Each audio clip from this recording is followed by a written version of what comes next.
Man, I hate Marble Zone. It took everything that Green Hill built upon and tarnished. Objection! I'll cut your words! Actually, Marble Zone does everything it sets out to do well and takes what Green Hill built upon and expands on it more and better than you think it does.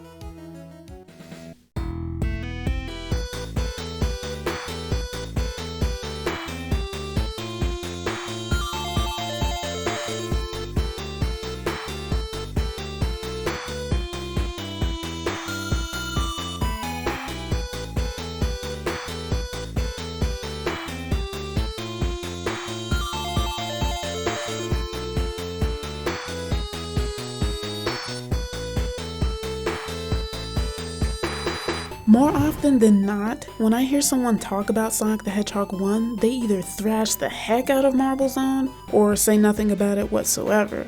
But the thing is, Marble Zone is fantastic at what it does and builds on Green Hill almost perfectly. This video isn't going to be something I believe will change the minds of those who dislike Marble Zone, however, it may give a perspective that can be appreciated.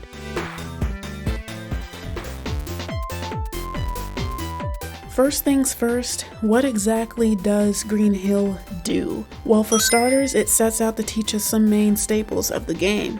1. Rings are good. 2. You can jump on enemies to destroy them. 3. You don't always have to jump on top of something to destroy it. And 4. Spikes be bad.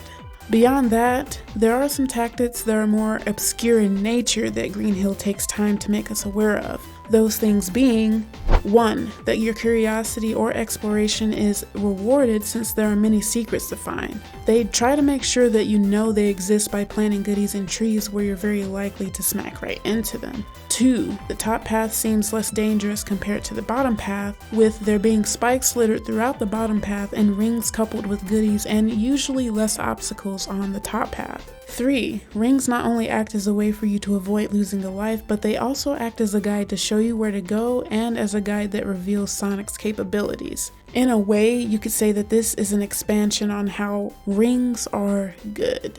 For example, you're pretty sure you saw rings up there? Well, it's very likely that Sonic can navigate his way up there by means of his own abilities, or you can find something that will help to get him there. You may also take a hint that you can manually make Sonic roll into a ball while running by noticing that the rings you usually see lingering above bridges and that gently condition you to jump are subtly placed on top of this bridge, for instance. If you just run across, you're very likely to get snapped at by the enemies occasionally leaping from under the bridge. This may give you the idea to roll in order to keep yourself protected, but of course that's assuming you questioned why the rings were down there in the first place and experimented, or if you hadn't stumbled upon the idea that you could roll already from when you potentially were pushed through the tunnels that launch you into the air back in Act 1. You are gradually taught all of these nuances and mechanics of the game through the first 2 acts, and then are thrown into a more sophisticated layout that integrates everything into the 3rd act.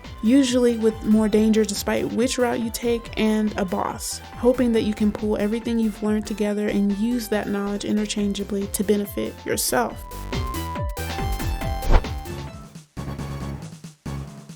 Now, what exactly does Marble Zone do?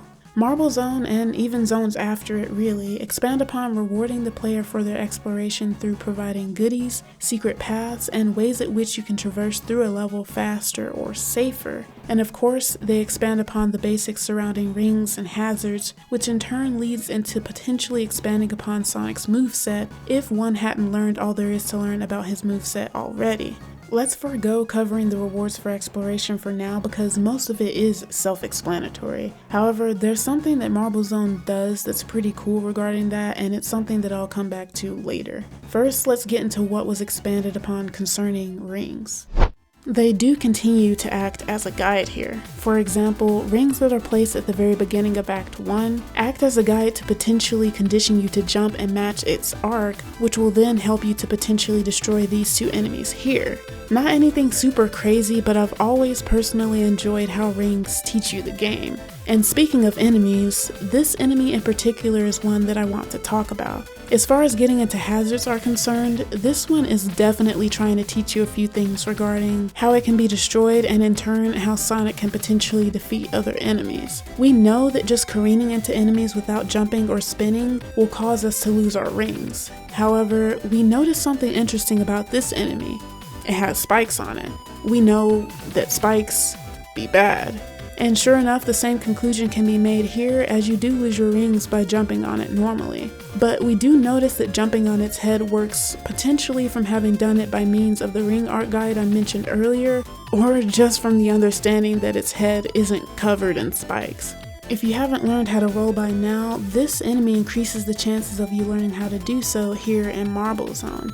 Marble Zone has this enemy scattered throughout, and sometimes in cramped places where jumping on it would feel less ideal for the sake of keeping up the pace, or for the risk of misplacing your jump. As a side note, they also do this with a shield that's placed in a similar fashion. The ceiling here seemingly gives you enough room at first, but then it suddenly contracts with the ceiling now being lower right above it. You could still jump on it, or maybe it's hinting at an alternative. They could have just left this ceiling height the same as the rest of this area, but they didn't. Now, this enemy and item placements don't guarantee that a person will learn how to roll, but they definitely do a good job at hinting what is possible for the player. Now, if you still haven't learned how to roll from the tunnels in Green Hill, whether it was because you didn't get the hint or took a different path, or if you didn't learn from the structured enemy and item placements in Marble Zone, or if you hadn't possibly learned it by some other means entirely, there are two places for certain where you have to learn how to roll. One of those places being in Act 2 of Green Hill Zone, and honestly the least likely way for you to be forced to learn how to roll. Mostly because it's beyond the spikes here, and we know that spikes be bad. So we're less likely to want to investigate past these spikes, but the truly curious may feel like there's something beyond them. If one does find out that there's an area beyond here, they can't get out of here unless they figure out how to get past this wall that obviously looks different from the others. Besides that, they could just reset the game, but I'm positive someone wouldn't do that if they saw that they were also rewarded for finding this spot. There are a couple of places in Act 3 with the same type of wall, but either some people will stick around to see what can be done to get past them, or some people will just go around because that option is easily given to the player. But here in Act 2, you definitely have to learn how to roll in order to get out of this spot. The other place where you are forced to learn how to roll, and the more likely option you are to take to learn this, is in Marble Zone Act 3. At the beginning of the stage, two paths present themselves. However, you are likely to go into this one. Why? Well, besides the fact that it's the path that comes first, you have been conditioned to go into this type of layout earlier in the past two acts. This is where I go back into the neat thing I said Marble Zone does concerning rewards for exploration. In this sense, it's used more like a trick, I feel, because the thing is, this layout that is used in the previous two acts accommodate goodies within them. In Act 1, you're likely to stop when you see an opening beneath you, and when you do and find that there are goodies inside, you're likely to do the same thing in Act 2 when you come across it there. And then this leads you into Act 3, where you go into this similarly structured layout and realize that the progress continues instead of stopping like the other few times you've gone into this path that's almost indistinguishable from the others. And if this is what you've done, you've fallen for the stage's trick to force you into learning about a skill that Sonic possesses, because when you get to this point, you're stuck here until you find out what to do, which I think is pretty neat.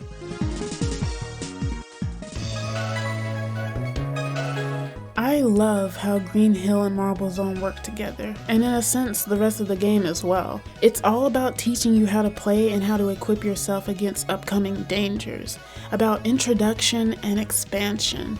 Green Hill teaches you the core mechanics in like 2 seconds.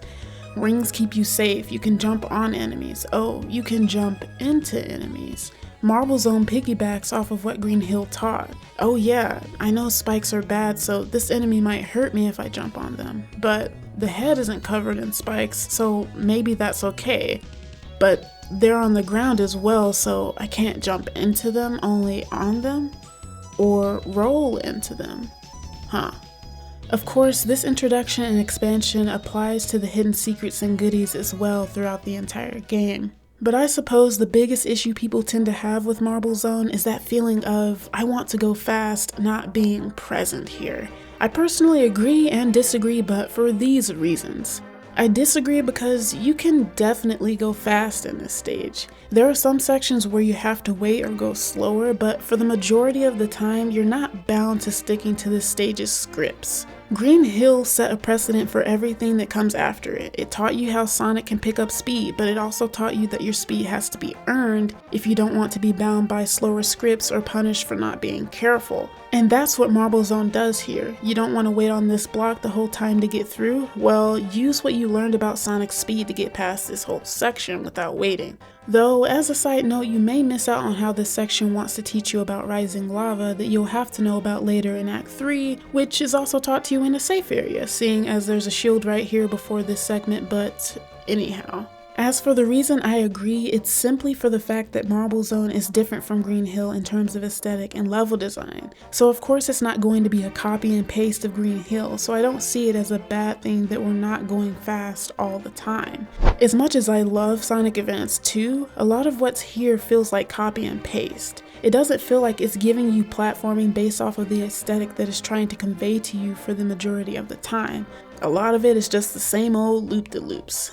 I, for one, truly appreciate Marble Zone's level design difference and aesthetic, but I'm biased because I really enjoy Marble Zone's aesthetic. But in general, I do like the variety as well, even if it involves a slower pace at times and pushing blocks here or there. I went over it a little bit in my chronological tale video regarding Sonic 1 and Sonic 3, but it's because of things like this that I feel like I'm actually in the game experiencing its world, wrapped up in its atmosphere. So I most certainly welcome the differences.